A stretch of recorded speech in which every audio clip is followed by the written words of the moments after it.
ꯑꯩ ꯅꯨꯄꯤ ꯄ꯭ꯔꯣꯄꯣꯁ ꯇꯧꯕ ꯀꯥꯟꯗ ꯃꯇꯝ ꯌꯥꯝꯅ ꯆꯪꯍꯟꯗꯦ ꯀꯩꯅꯣ ꯆꯥꯟꯁ ꯃꯥꯡꯕꯅꯤ ꯀꯩ ꯍꯥꯏꯅꯤ ꯁꯤꯕꯣ ꯒꯥꯟꯍꯤꯖꯥꯟ ꯍꯥꯏꯔꯣ ꯇꯥꯃꯣꯆꯧ ꯊꯥꯏꯅ ꯅꯨꯄꯤ ꯀꯌꯥ ꯀꯣꯏ ꯍꯣꯏ ꯅꯪ ꯀꯣꯏꯁꯟ ꯍꯥ ꯑꯩ ꯃꯇꯨꯡ ꯀꯣꯏꯔꯕ꯭ꯔꯣ ꯅꯠꯇꯦ ꯅꯨꯄꯤꯁꯦ ꯑꯩ ꯃꯇꯨꯡ ꯀꯣꯏꯔꯤꯕ ꯍꯥꯏꯕ ꯑꯗꯨꯅꯦ ꯑꯩꯅ ꯈꯨꯝꯃꯛꯇꯣꯏꯁꯦ ꯃꯤ ꯆꯥꯛ ꯊꯣꯡꯉꯤꯉꯥꯏ ꯇꯨꯡꯒꯟ ꯍꯥꯏꯔ ꯀꯦꯃꯦꯔꯥ ꯇꯧꯔ ꯅꯝꯕ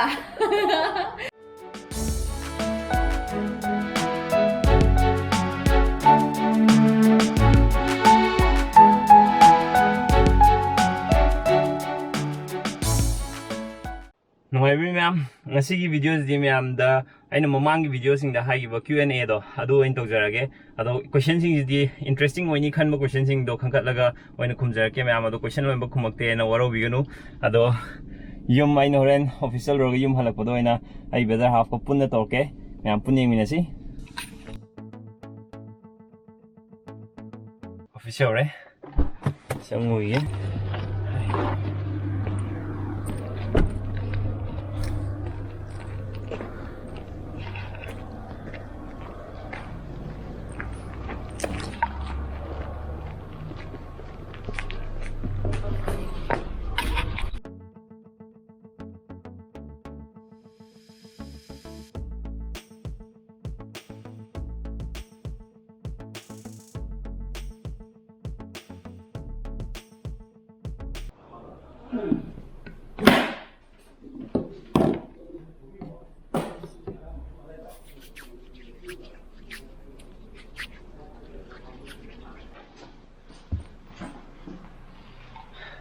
ꯌꯨꯝ ꯍꯜꯂꯨꯏꯒꯦ ꯃꯌꯥꯝ ꯑꯗꯣ ꯃꯌꯥꯝꯅ ꯀꯣꯏꯁꯟ ꯏꯟꯇꯔꯦꯁꯇꯤꯡ ꯑꯣꯏꯕ ꯃꯌꯥꯝ ꯍꯪꯕꯤꯔꯛꯑꯦ ꯑꯗꯣ ꯊꯦꯡꯛ ꯌꯨ ꯁꯣ ꯃꯆ ꯑꯗꯣ ꯂꯣꯏꯕꯨ ꯌꯦꯡꯕꯤꯌꯣ ꯁꯣꯏꯗꯅ ꯅꯨꯡꯉꯥꯏꯅꯤꯅ ꯈꯜꯂꯦ ꯄꯨꯟꯅ ꯌꯦꯡꯃꯤꯟꯅꯔꯁꯤ ꯌꯨꯝ ꯌꯧꯔꯦ ꯃꯌꯥꯝ ꯐꯤꯔꯣꯟꯁꯨ ꯍꯣꯡꯗꯣꯛꯎꯔꯦ ꯑꯗꯣ ꯍꯧꯖꯤꯛ Q&A ꯍꯧꯔꯁꯤ ꯀꯣꯏꯁꯟꯁꯤꯡꯗꯣ ꯁꯤꯗꯩꯁꯤꯗ ꯂꯣꯏ ꯂꯩꯔꯦ ꯑꯗꯣ ꯑꯩ ꯃꯊꯪ ꯃꯊꯪ ꯈꯨꯝꯖꯔꯒꯦ ꯑꯗꯣ ꯍꯧꯖꯤꯛ ꯆꯥ ꯂꯣꯟꯅꯕꯗ ꯁꯦꯝ ꯁꯥꯔꯤ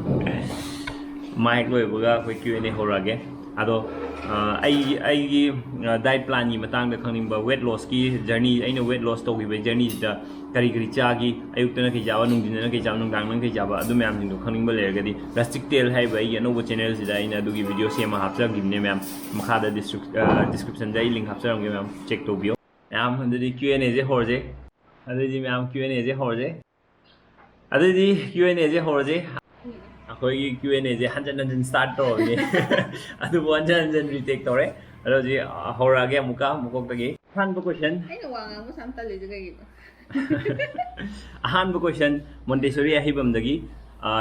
ꯏꯃꯨꯡ ꯃꯅꯨꯡ ꯅꯨꯡꯁꯤꯅꯅ ꯂꯩꯕꯗ ꯅꯨꯄꯥ ꯑꯃꯗꯤ ꯅꯨꯄꯤꯒꯤ ꯊꯥꯗꯣꯛꯀꯗꯕ ꯊꯧꯗꯥꯡꯁꯤ ꯀꯩꯅꯣꯅ ꯍꯥꯏꯔꯛꯑꯦ ꯑꯗꯣ ꯑꯩꯒꯤ ꯋꯥꯈꯜꯗꯗꯤ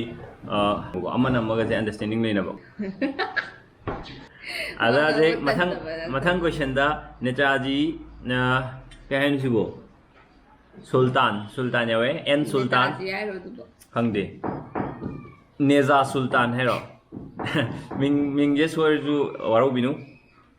ꯏꯅꯝꯃ ꯋꯥ ꯈꯔ ꯉꯥꯡꯍꯟꯕꯤꯔꯗꯤ ꯐꯒꯗꯕꯅ ꯍꯥꯏꯔꯛꯑꯦ ꯑꯩ ꯋꯥ ꯉꯥꯡꯕ ꯍꯩꯇꯦ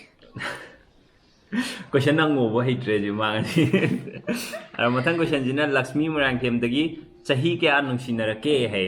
ꯑꯩꯈꯣꯏ ꯑꯅꯤꯁꯦ ꯆꯍꯤ ꯀꯌా ꯅꯨꯡꯁꯤꯅꯔꯛꯀꯦ ꯍꯥꯏꯕꯁꯤꯒꯤ ꯑꯟꯁꯔꯁꯦ ꯑꯩꯒꯤ ꯑꯟꯁꯔꯒ ꯃꯥꯏ ꯑꯟꯁꯔꯒ ꯃꯥꯟꯅꯔꯣꯏ ꯑꯗꯣ ꯍꯥꯏꯔꯣ ꯃꯉꯣꯟꯗ ꯍꯥꯟꯅ ꯈꯨꯝꯍꯜꯂꯁꯤ ꯍꯥꯏꯔꯣ ꯅꯪ ꯍꯥꯏꯔꯣ ꯆꯍꯤ ꯀꯌꯥꯅꯣ ꯅꯪ ꯍꯥꯟꯅ ꯍꯥꯏꯔꯛꯑꯣ ꯍꯥꯏꯔꯣ ꯅꯪ ꯍꯥꯟꯅ ꯍꯥꯏꯔꯛꯑꯣ ꯍꯥꯏꯕꯅꯤ ꯍꯦꯃ ꯁꯠ ꯍꯥꯏꯔꯛꯑꯣ ꯆꯍꯤ ꯐꯥꯕ꯭ꯔꯕ ꯇꯣ ꯑꯩꯅ ꯍꯥꯏꯗ꯭ꯔꯥ ꯏꯕꯥꯅꯤ ꯑꯟꯁꯔꯁꯦ ꯃꯥꯟꯅꯔꯣꯏ ꯃꯥꯅ ꯆꯍꯤ ꯐꯥꯗꯦ ꯍꯥꯏꯔꯛꯀꯅꯤ ꯑꯗꯨꯒ ꯑꯩꯒꯤ ꯋꯥꯈꯜꯗꯗꯤ ꯆꯍꯤ ꯌꯥꯝ ꯅꯨꯡꯁꯤꯅꯔꯦ ꯀꯩꯒꯤꯅꯣꯗꯤ ꯑꯩꯅ ꯃꯥ ꯅꯨꯡꯁꯤꯕꯒ ꯃꯥꯅ ꯑꯩ ꯅꯨꯡꯁꯤꯔꯛꯄꯒꯁꯦ ꯑꯩꯅ ꯍꯥꯜꯂꯦꯕ ꯑꯗꯨꯅ ꯑꯩꯅ ꯃꯥ ꯅꯨꯡꯁꯤꯔꯛꯄꯗꯤ ꯑꯩ ꯕꯤꯇꯦꯛ ꯇꯧꯔꯤꯉꯩꯗ ꯅꯨꯡꯁꯤꯔꯛꯑꯦ ꯑꯗꯨꯗꯒꯤ ꯅꯨꯡꯁꯤꯅꯕ ꯍꯧꯔꯦ ꯑꯩꯒꯤ ꯁꯥꯏꯠꯇꯒꯤ next question ꯑꯗꯒꯤꯗꯤ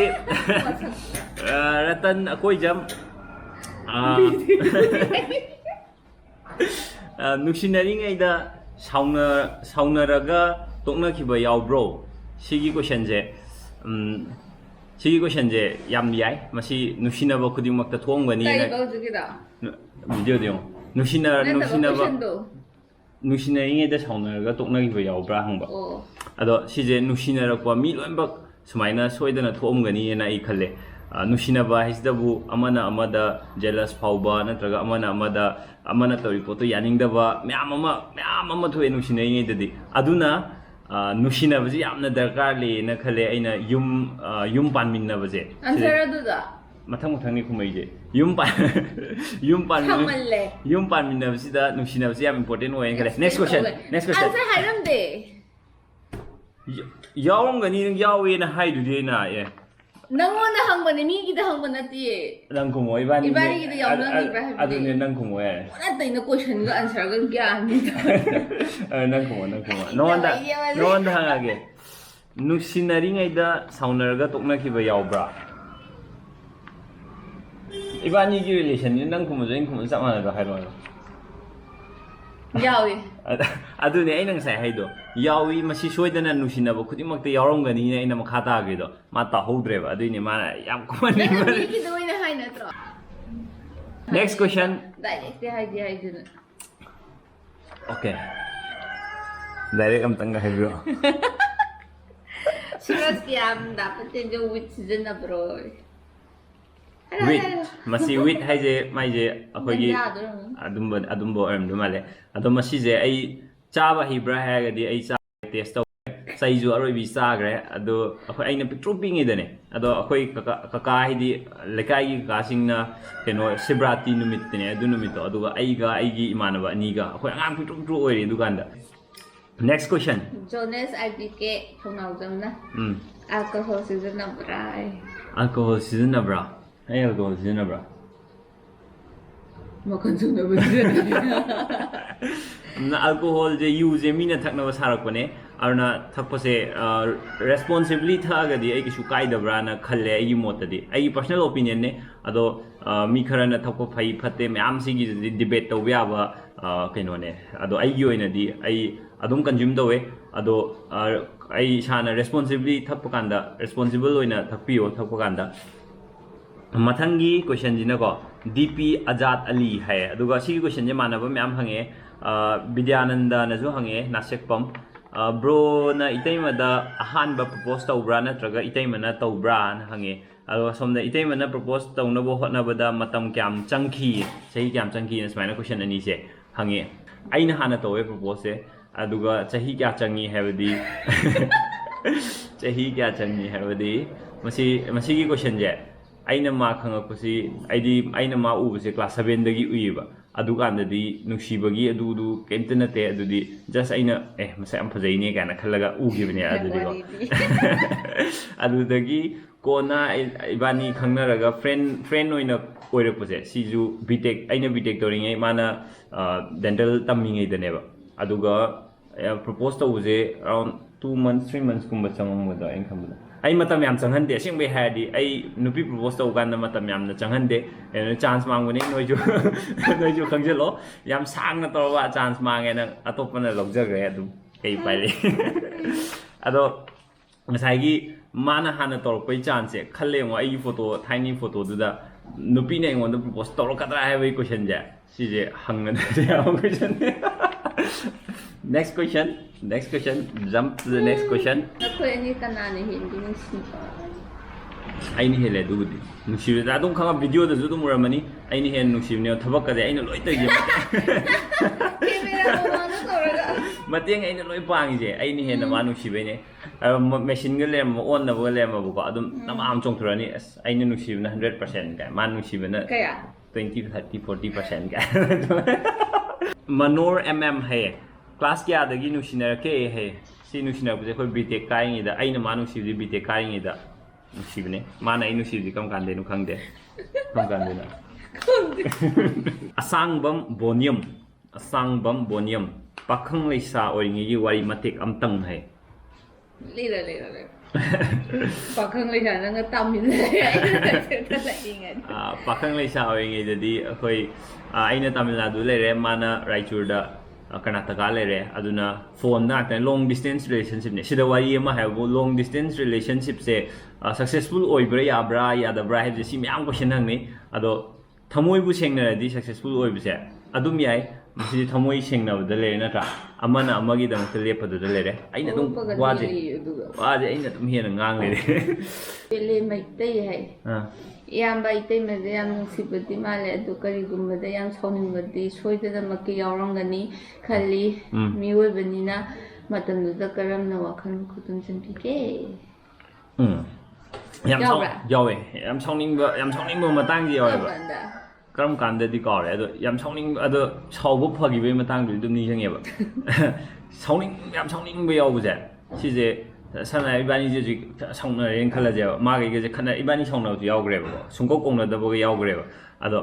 ꯌꯥꯎꯕꯁꯦ ꯑꯩꯒꯤ ꯑꯣꯏꯅꯗꯤ ꯃꯥꯅ ꯆꯪꯉꯒ ꯑꯩ ꯃꯅꯥꯛꯇ ꯆꯪꯉꯒ ꯅꯣꯛꯑꯒ ꯋꯥꯍꯩ ꯑꯃ ꯍꯥꯏꯔꯛꯄꯗꯀꯣ ꯑꯩ ꯁꯥꯎꯅꯤꯡꯕꯗꯣ ꯂꯣꯏ ꯐꯩꯌꯦꯕ ꯁꯥꯎꯅꯤꯡꯕꯗꯣ ꯂꯣꯏ ꯀꯥꯎꯋꯦ ꯑꯗꯣ ꯏꯕꯥꯅꯤ ꯋꯥꯔꯤꯁꯦ ꯁꯨꯡꯁꯥꯟ ꯁꯥꯟꯅꯗꯕꯤꯗ ꯑꯗꯨꯝ ꯑꯃꯅ ꯑꯃꯁꯦ ꯏꯒꯣꯁꯦ ꯁꯨꯝ ꯋꯥꯡꯅꯔꯒ ꯑꯗꯨꯝ ꯂꯩꯔꯕꯀꯣ ꯋꯥꯔꯤꯁꯦ ꯁꯨꯡꯁꯥꯟ ꯁꯥꯟꯅꯗ꯭ꯔꯕ ꯎꯟꯅꯕꯁꯦ ꯊꯩꯗꯣꯛꯑ ꯆꯠꯅꯔꯕ ꯑꯗꯨ ꯑꯣꯏꯔꯒꯗꯤ ꯁꯥꯎꯅꯤꯡꯕꯁꯦ ꯐꯔꯝꯃꯣꯏꯕ ꯑꯗꯨꯕꯨ ꯋꯥꯔꯤ ꯁꯥꯕꯁꯦ ꯍꯦꯛ ꯉꯥꯏꯍꯥꯛ ꯁꯥꯎꯅꯔꯒꯁꯨ ꯋꯥꯔꯤꯁꯦ ꯐꯠꯂꯥꯎꯅ ꯁꯥꯟꯅꯕ ꯋꯥꯔꯤ ꯑꯃ ꯍꯦꯛꯇ ꯑꯇꯣꯞꯄ ꯃꯦꯇꯔ ꯑꯃꯗ ꯉꯁꯥꯏ ꯁꯦꯝ ꯇꯣꯄꯤꯛꯇꯨꯗ ꯅꯠꯇꯕ ꯁꯥꯎꯅꯈꯤꯕ ꯇꯣꯄꯤꯛꯇꯨꯗ ꯅꯠꯇꯕ ꯑꯇꯣꯞꯄ ꯇꯣꯄꯤꯛ ꯑꯃꯗ ꯇꯧꯔꯒ ꯋꯥꯔꯤꯁꯦ ꯍꯦꯛ ꯍꯧꯖꯤꯟꯕ ꯑꯗꯨꯒ ꯋꯥꯔꯤꯗꯣ ꯈꯔ ꯏꯟꯇꯔꯦꯛꯁꯟꯁꯦ ꯇꯧꯔꯕ ꯑꯗꯨꯏꯗꯤ ꯅꯨꯡꯁꯤꯅꯔꯒ ꯂꯩꯃꯤꯟꯅꯕꯅꯤ나 ꯑꯃꯅ ꯅꯣꯛꯂꯛꯄ ꯅꯠꯇ꯭ꯔꯒ ꯑꯃꯅ ꯍꯥꯏꯐꯦꯠ ꯀꯩꯅꯣꯝ ꯇꯧꯔꯛꯄꯗ ꯑꯗꯨꯝ ꯁꯥꯎꯅꯤꯡꯕꯁꯦ ꯂꯣꯏꯅꯃꯛ ꯃꯤ ꯂꯣꯏꯅꯃꯛ ꯁꯨꯃꯥꯏꯅ ꯐꯅꯔꯝꯒꯅꯤꯅ ꯈꯜꯂꯦ ꯑꯩꯒꯤꯁꯨ ꯁꯨꯃꯥꯏꯅ ꯐꯩ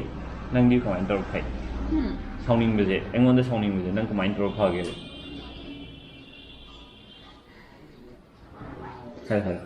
ꯑꯗꯨꯝ ꯁꯥꯎꯗ꯭ꯔꯦ ꯁꯥꯎꯔ ꯀꯩ ꯀꯥꯟꯗꯣꯏꯅꯣ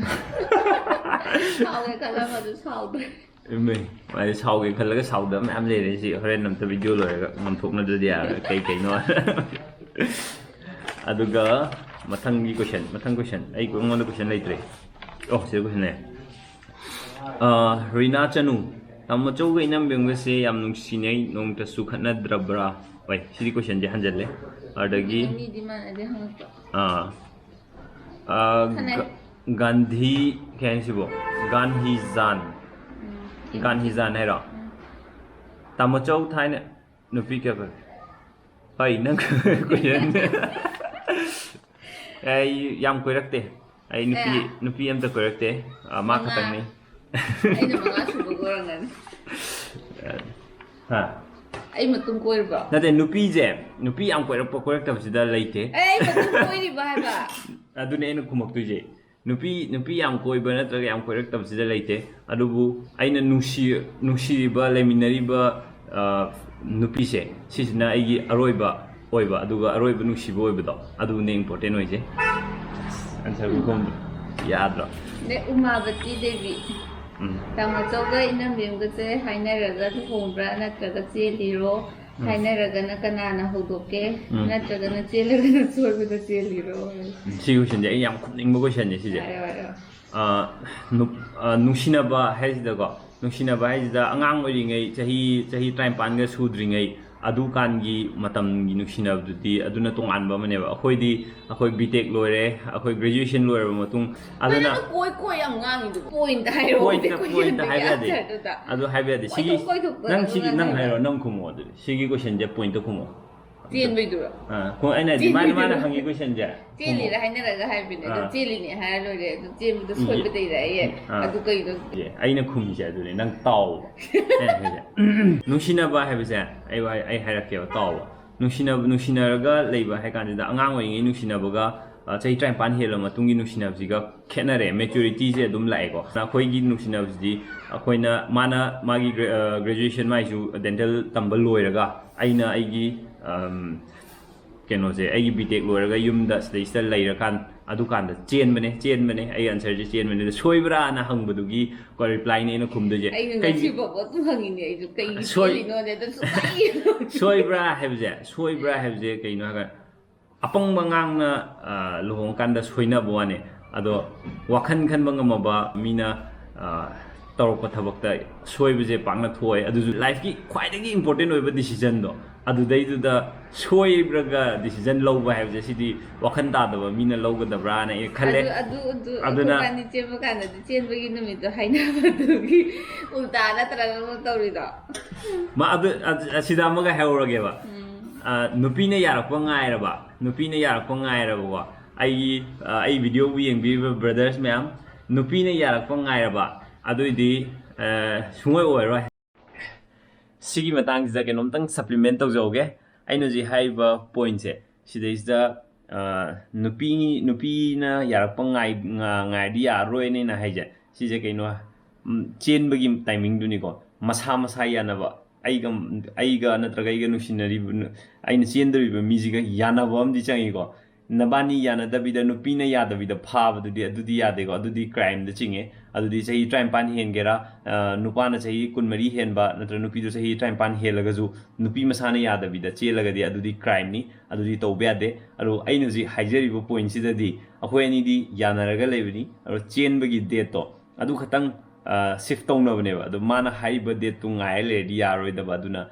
adugi point ne ina haijari se edit tawda is kitang gyan la adu no edit tawga si part jong hapchale ne nupi masana yadaba pharaga chenbadi crime ni adudi tawbyade okay continue aduma ai haibige nang nasana nang natik chare matik chadringi dadi yade ko ina haide poche nang nasana matik chare ai isana iromdom lepcha banga mani natraga ai family je thapanga mani ai life ki sigi part ama clear oire ha matung de neba myam lu hongnari je ara hobe angang oringi da chenjen bo khosam adu di ai to honing de adu bu nangi part sima clear oire ba ai thabak tore hobe ni ko nang ke ai thabak tore ai pra settle oire matung de neba ina cheli je do monda aina chelaji haibje sunya deba sunya hujuk su chelam gi roiba adu chelam gi dan tharo chelam gi roiba ai thabak tawduri ai sarkar thabo ma tawgi ge ai adu tawgi reason nam lai ni ba hamra nupi ge adu bu nang nasaje nang qualify oiraba natra nangi firm job ama leiraba nang earning phajana tawraba adu ergadi adum nang chen be yare ai motadi nupina yarakpa ngaigadi toni aru hainaraga tawbran hangde akhoi hainaraga tawde akhoi family dai mamang video da haigram akhoi family da loinbak love marriage ngaktene love marriage sina henna aigi motadi family je understanding layini na khale arranged marriage khara da ju adum understanding lakpa adum lay adubu laktaba part su myam yawe adu love marriage sina henna strong oi ne khale akhoi ni ko haije atai ga di amu mana da je ai question hangi khumiro sonda imung ama nushina leige natraga nushina hange haga di kai kai tawya ge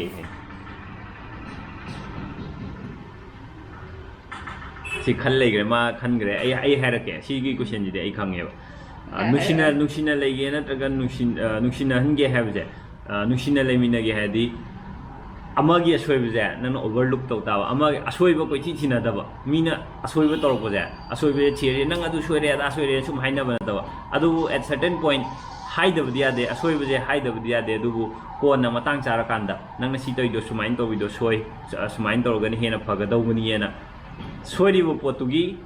solution du jupibi ba nang soi khatang haiba na taba solution jupibi ba aduga soiri ngai khudak tu da haiba je sije asoiba tawriba miduna sauningba chance yam lay sije aduna khudak tu da haidraga ju kona sidi sum soiraga di phatte na khanbu poto adudi kona mu haibiba aduna taba soiba haiza ising haidoki bu soidina haidoki ne adudu nang ising ge haidoi no adma haiga de dum khanani ba adum overlook taw ya wai duna dum overlook tawiba asoiba taw pukan dida aduga semtuk tadi ada potuna kona matang chaba amada taw semtuk piba sumain tawraga amana magi asoiba je overlook tawnaraba aru amana mabu nuksinaraba aduidi imungdo yam nungai na leeni ai wakan kuma wasi de kumu ya de ba moirang them rom yo kai haino khadigi pam de youtuber Manipur gi oina khwai de pamjaba youtuber hagadi aina khwai first yang khibodo adu adum hujik chu pami da chetan je sisina ai khwai first aina Manipur gi YouTube channel yeng gi da chetan ni han hale mana hujik chu dum mana khwai de gi pamjaba youtuber dum ori mamar marakta mukbang do kanda ayugi mukbang tro phusiawe adu ga adum like to e bro na pamjaba hinsang se taram bana hena pamke okay ai better half na thongba akhoi mama na thongba akhoi bembem na thongba makhoi na thongba enjang sina khwai di pam enjang ni sas saurtana tamana be am yawe yawbani ke now sa de bro manem bem ga chahi kan sunara ga thunga ke hai adune si question asai answer khungre aroga ayang bi chanu ayang bichanu na hangai je tamo chawna ayang bichanu gi question amu haijarage tamo chawna inam bem da chelhan ningba yauhan ningba gun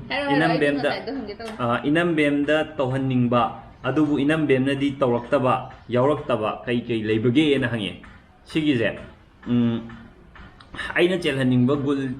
di anamba chele adubu mioi bje change haibje dum tawrakpani na ko change se dum lakpani na aina ai apam bje ju khara khara dum marak marak dum honge adum honga su lai ado hongak pasi da ko aina hujik se YouTube ki video je hana tawram de koi koina ni YouTube ki videos taw de arna hujik tawra kan je di ma je wa myam na ju wa ngang lu haidana ai ma je wa yang ngang ninge ba ado ma wa ngang ti ba ado shim shi sida ma le re atop su khara khara marak marak ti yawe je aina ngangi je ma su ta taram moe sumai to ba chim macha macha ngak ne aduga anamba di mongonda ai wakhanda di anamba di aina pamjaba loibak yawe nata phone lai next question battery ju loi dore sasat hangnar ji somode inthuja khwaidagi nusiba mi sak matang habiro matang haidi yaroi aduna khwaidai nusibje mama baba pupu bobok adagi aigi better half aigi family khwaidai nusiba aigi family gi mathangda aigi friends adaidi aduga Manipur at large. Next question. Nungsinabada yek salai haina mite khogi leili base masigi maramda khara ser to biyo aduga inam emge yek ka tamochogi yek se kai no yek salai je yam important oi je kai gino haidi akhoi gi blood line ne ba akhoi same blood se si je akhoi relation le ga di akhoi gi heng genes the problem thoga ko angang da zo mu tongan ba leina myam thok pi ai ba love at first sight oi ga di ngasai gi ma je nang ga sak mana ba yek oram doira adu oram doira have di khangudi ngam de do simba special case ti le du sigi yek salai je akhoi kitang follow tor ga ni chat hanning ai gi wakhan de di adubu aina nusiruba mido adudo atopa ai chap mana ba yek oirame haraga adudi ai maga kaina ba ngamaroi ai sijarani ai suicide torani kana toba adumba potu de ai tohonjaning de life se adum move on tawga dawne hujiki haibu potu nang yam nusinare haraga jo hayeng polok angang sing do lombok masa sokani ba songani ba aduna nga ga chalanningi yam sangman gre answer de aduni nang koi bi amame nang kumo adudi ten da saleza mai ba ai ju question am to piro duna si question de hongna ke ai ju khar piro ha question do ai ju khar hang ke ba punsida khwaidai luba tangkak se kai ni haina khali punsida khwaidai luba tangkak se ai gi life partner khanbagi tangkak to adudune khwaidai luje kaino di nang hana phana waram gera hana phana nungairam gera nangi life partner do soiraba adudi nangi punsi do adum lekha tarakpogi lekha taraknabogi macha ama adum oi adu life partner de chumna khallaba adu taraga di phana wana leram boraga ju phana waba situation de oraga ju nakhoi ani pullaga tanaraga adum nungaiba hujiki awaba situation de dagi adum overcome toraga ko hena nungaiba hena wakhal taba hena enjoyable oiba life ma hinga kani adaina khalle chumbra next question je lo rakore nails na MPSC SO exam selection phangod pesa lobra aduga interview da question kari hange pesa lobagi matang je akhoi gi 2014 gi batch ta tawgibda pesa lobde ai yoina pesa scheme ting de aduga interview da hang question kun mu hange engonda ado ai gi kenoga mai lena ba ai gi subject ka mai lena ba question ngaka number hange pre stress diagram ye o gumbo ko ade pre stress concrete ki matang adagi di